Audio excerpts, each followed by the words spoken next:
शुभ प्रभात। आध्यात्मिक जगत के अनुसार वायु जो है वो हमारी एक पावर है। क्या है? पावर है।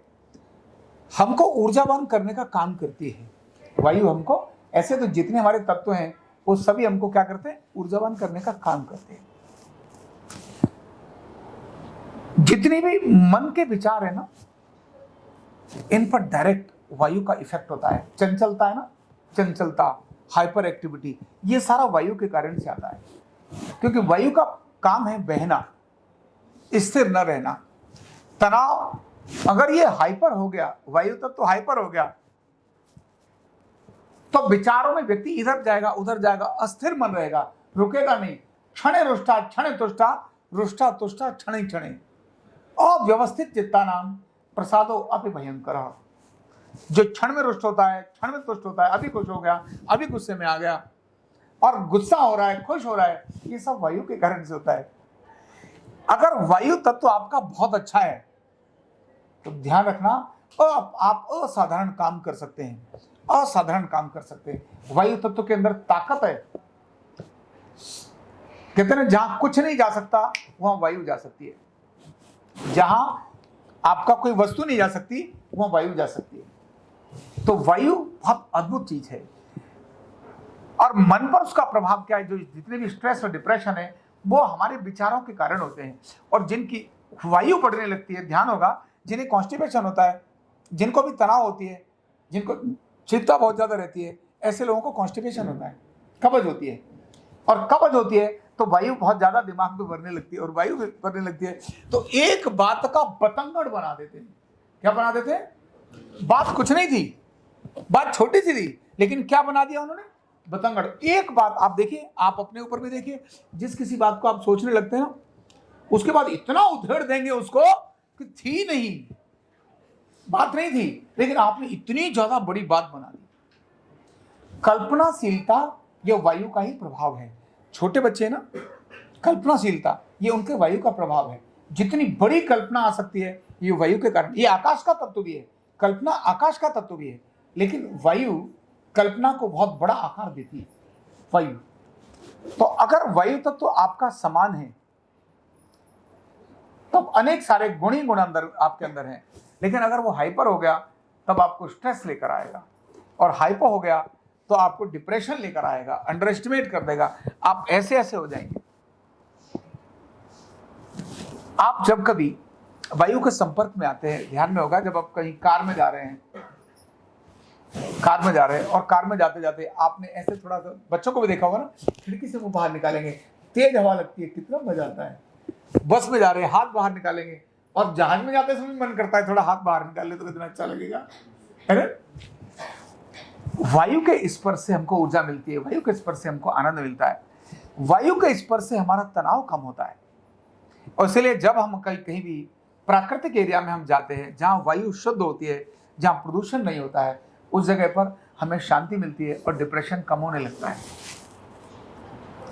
तो वायु का प्रभाव जो मन पर पड़ता है वो बहुत अद्भुत पड़ता है। ये पांचों वायु बैलेंस रहें, इसके लिए मन का ठीक रहना बहुत जरूरी है। और शरीर अलग है, मन अलग है, शरीर अलग है और मन अलग है। पता है, जब उम्र बढ़ती है तो शरीर बढ़ता है, तो शरीर तो कमजोर होने लगता है, लेकिन मन कैसे होने लगता है? मजबूत होने लगता है। कहते हैं आत्मा कभी मरती नहीं। तो शरीर से जो आत्मा जुड़ी है वो उसका कारण है प्राण। किससे जुड़ी है? प्राणों के माध्यम से जुड़ी है। जब मन में चिंता होती है तो सांस तेज होने लगती है। मन में जब भय आने लगता है तो सांस तेज आने लगती है। केवल सांस को शांत करना शुरू कर दो, लंबी गहरी सांस लेना शुरू कर दो, तो आपके मन की चिंता कम होना शुरू हो जाएगी, आपका स्ट्रेस कम होना शुरू हो जाएगा। इसीलिए प्राणायाम करा के लोग तनाव, डिप्रेशन, चिंता और अनेक सारे रोगों को ठीक कर लेते हैं। यानी मानसिक रोगों को अगर ठीक करना है, उनमें एक बहुत बड़ा रोल प्राणायाम का आता है। इसीलिए संजीवनी क्रिया इसके अंदर एक बहुत बड़ा रोल प्ले करती है। केवल पवन वायु देव की विकृति से मानसिक रोग भयंकर आते हैं। जैसा मैंने कहा था ना कि गलत कपड़े पर पैर रख गया, जैसे विचार मन में आ गया और ऐसा होता है, लोग बार बार जाएंगे, हाथ धोएंगे, ये कौन से रोग हैं? ये वायु की विकृति के रोग हैं। आपसे पवन नाराज हो गया, आपसे वायु नाराज हो गया, वायुदेव आपसे क्रोधित हो गया, आपने पितरों को नाराज किया, इसीलिए वायु आपकी विकृत हो गई, पितरों को नाराज किया इसीलिए आपकी वायु विकृत हो गई, और इसीलिए आपको ये सारी बीमारियां आ गई। ऐसी अनेक सारी बीमारियां जो शरीर और मन की हैं, इन शरीर और मन की वायु को नियंत्रित करने के लिए बड़ा सरल तरीका हमारे ऋषियों ने दे दिया। भाई पीपल को जल चढ़ाओ, प्रणाम करो पीपल को, क्योंकि पीपल क्या देता है? ऑक्सीजन देता है। कभी भी पीपल और बरगद के पेड़ को काटने के लिए मना किया जाता है। कहते ना ना ना ना, इनको मत काटना, देवता नाराज हो जाते हैं। क्यों कहा पीपल के पेड़ को काटने से? इससे देवता पितृ नाराज हो जाएंगे, इस पर पितृवास करते हैं। अरे भैया पितृवास मतलब क्या समझो? पितृबोध शक्तियां जो हमारे को लुक आफ्टर करती हैं, जो हमारे को पावर देती हैं, वो सभी विद्यमान कहाँ हैं? पीपल के पेड़ पर हैं, क्योंकि वो हमको 24 घंटे ऑक्सीजन देता है। वही तो देवता है, जो देता है वही तो देवता है, जो लेता है वो तो लेता है। तो इसीलिए पीपल और बरगद के पेड़ को काटने के लिए हमेशा मना किया जाता है। तो छोटे छोटे हमारे उपाय हमारे इन देवीय प्रकोपों से हमारे को बचाते हैं। अगर हम उल्टे चलना शुरू हो जाएं तो यही हमारे को एक संकट में डालकर रख देते हैं। इसीलिए हमें अपने इस वायु तत्व का, इस पवन तत्व का विशेष ध्यान रखना ही चाहिए, क्योंकि आध्यात्मिक जगत बहुत बड़ा जगत है, भौतिक जगत भी है, दिखाई देता भौतिक जगत है, लेकिन बहुत छोटा जगत है। तो आध्यात्मिक जगत की शक्तियों को हमें ध्यान करने से आज की विकृतियों को हम ठीक कर सकते हैं। कि छल और कपट, जैसा मैंने कहा ना, छल और कपट ये वायु तत्व को क्यों विकृत करते हैं, क्यों बढ़ाते हैं? छल और कपट, आप छल करेंगे, आप कपट करेंगे, तो जब भी आपके मन में किसी से छल करने के लिए आएगा, भय आना शुरू हो जाएगा, तब आप छल करेंगे, फिर आप कपट भी उसके साथ, किसी के साथ करेंगे। ऐसे छल और कपट करने वाले लोग अस्थिर मन के लोग होते हैं। कैसे मन के होते हैं? अस्थिर और अशांत मन के लोग होते हैं। जितने भी आप देखिए जो छल कर रहे हैं, आप किसी से छल कर रहे हैं, चीट कर रहे हैं, आपका मन अस्थिर हो जाएगा। जैसे किसी एक व्यक्ति ने, आप किसी की दुकान पर गए और दुकान पर जाने पर आपने उससे मिठाई मांगी कि साहब जरा थोड़ा मिठाई दे दो, गुड़ दे दो, और आपने उससे गुड़ लिया और उसको आपने 50 रुपए दिए। दुकानदार को लगा कि शायद 500 रुपए दिए, और उसने 45 रुपए का गुड़ का 45 रुपए काट करके 500 रुपए समझ रहा था, इसीलिए उसने आपको 455 रुपए वापस कर दिए। कितने कर दिए? 455। आपने उसको 50 का नोट दिया था, उसको लगा 500 का दिया, उसने रख लिया, और आपको 455 वापस कर दिए।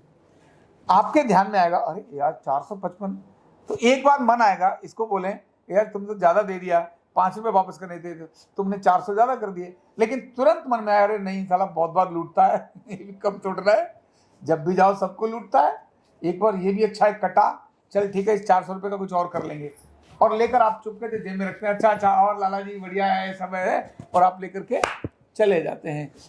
दुकानदार को नहीं पता, आपको पता है।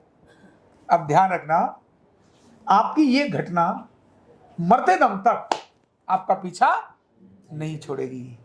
ये आपके पवन देव आपसे नाराज हो गए।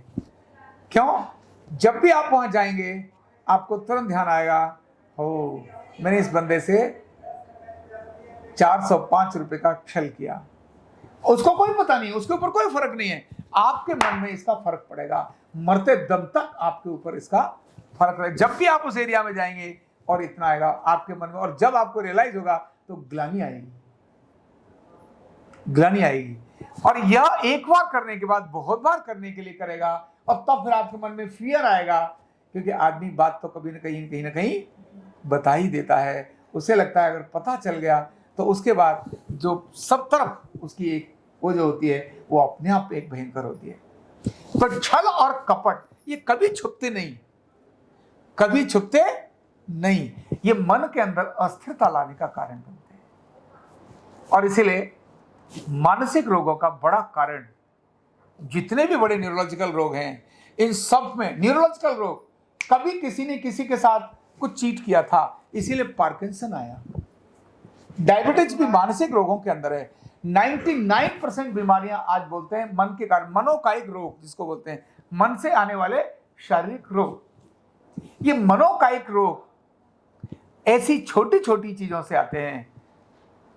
इसीलिए घरों के अंदर इन चीजों को, जाओ वही पुण्य का काम करो, जाओ वही दान का काम करो, ये सब आपकी वायु को समान रखने का कारण बनते हैं।